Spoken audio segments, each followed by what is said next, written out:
welcome to Drone Pilot MBA. Today we're taking a deep dive into your sources, specifically focusing on a really key topic for drone entrepreneurs, mastering night operations. As you've pointed out, it's not just about getting those cool, moody shots. It's a big operational shift, and it comes with some serious risks. Oh, absolutely. Tony Marino, who produces Drone Pilot MBA, he really nails it in his article. Flying at night, reduce your drone risk now. He makes it super clear. This isn't just like a daylight shoot with some extra lights tacked on. Right. One wrong move in the dark, you could be looking at FAA violations, putting people at risk, and honestly, it could put your whole business on the line. Yeah, exactly.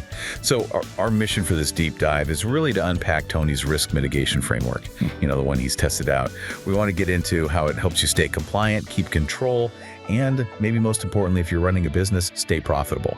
Because for drone entrepreneurs, thinking about risk isn't just about not crashing. It's strategic. It protects your brand, builds that client trust.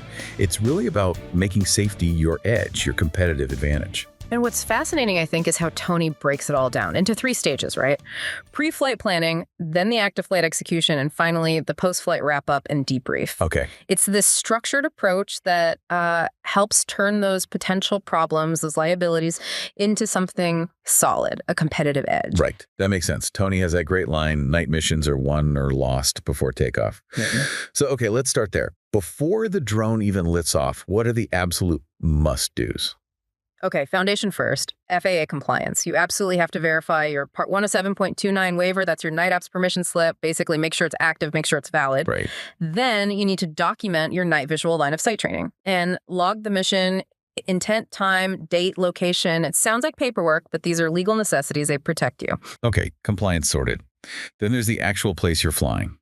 Site assessment sounds obvious, but I guess at night, it's a whole different game. It totally is. You absolutely, positively must scout that location during the day, in daylight. Why is that so critical? Because you need to spot all those things that just disappear at night.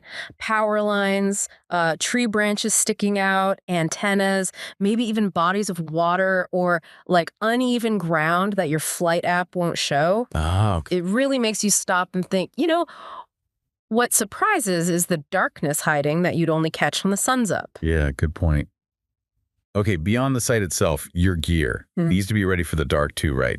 The lighting gear check, more than just making sure a light turns on. Precisely. Your drone needs those anti-collision lights, the ones visible for at least 3 statute miles. And the strobe frequency has to meet the FAA rules. But don't just stop there. Think about ground visibility too. Headlamps for you and the crew, maybe portable landing pads with LEDs built in, makes a huge difference. And if you've got a crew, if you're not flying solo, coordinating them seems even more important after dark. Oh yeah, a crew briefing is non-negotiable. You've got to go over roles, responsibilities, especially for your visual observers, your VOs. Right. Define clear hand signals maybe, or other communication backups in case radios fail or it gets noisy. Everyone needs to be on the same page instantly. Okay, last thing for pre-flight. Yeah. Weather and airspace. Always important, but I'm guessing the stakes feel higher at night. Definitely higher.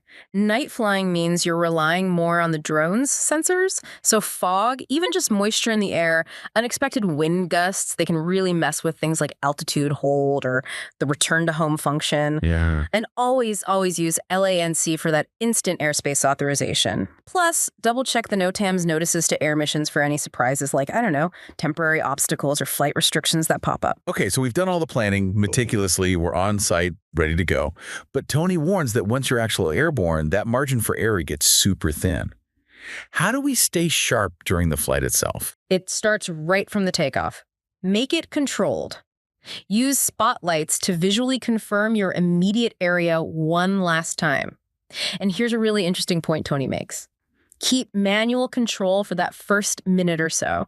Don't just hit go on an autonomous mode right away. Oh, interesting. Why is that? Gives you a chance to feel the drone, check stability, make sure nothing unexpected is happening right near the ground, especially since depth perception is tricky at night. Okay, that makes sense. And your visual observer, the VO, sounds like they become absolutely critical once you're up there. They are mandatory, actually. Maintaining VLOS visual line of sight with your VO means someone always has eyes directly on the drone. Right. Keep talking to them. Frequent verbal communication. It's your primary safety net for spotting anything you might miss on the controls. So nighttime probably isn't the best moment for getting creative and improvising the flight plan. Definitely not. Stick to the mission plan. That's what Tony hammers home.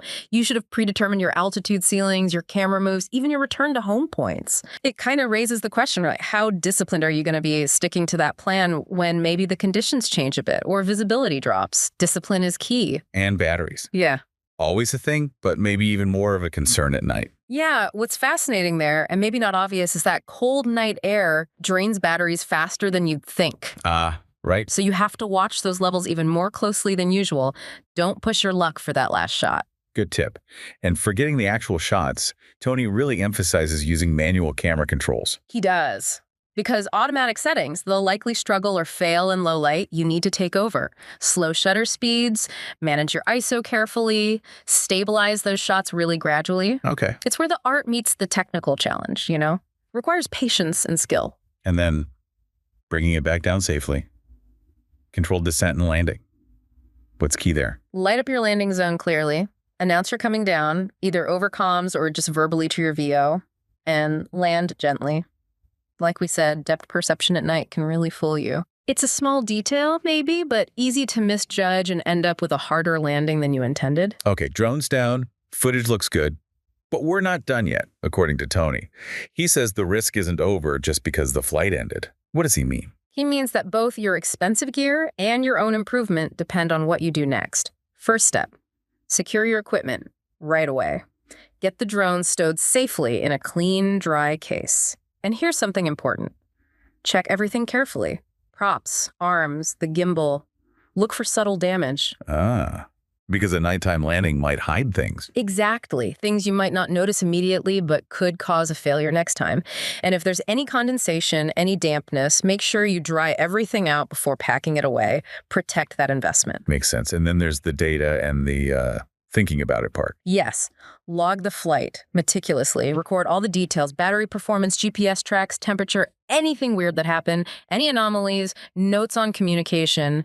If you had software glitches, signal drops, write it down, because all of that feeds into the really crucial step, the debrief and learn session. Right. So looking back, what went well, what could have been better? Exactly that. Be honest. What went smoothly? What didn't? Did the lights work like you expected? Was VLO ever tricky? How fast did the battery actually drain compared to your plan?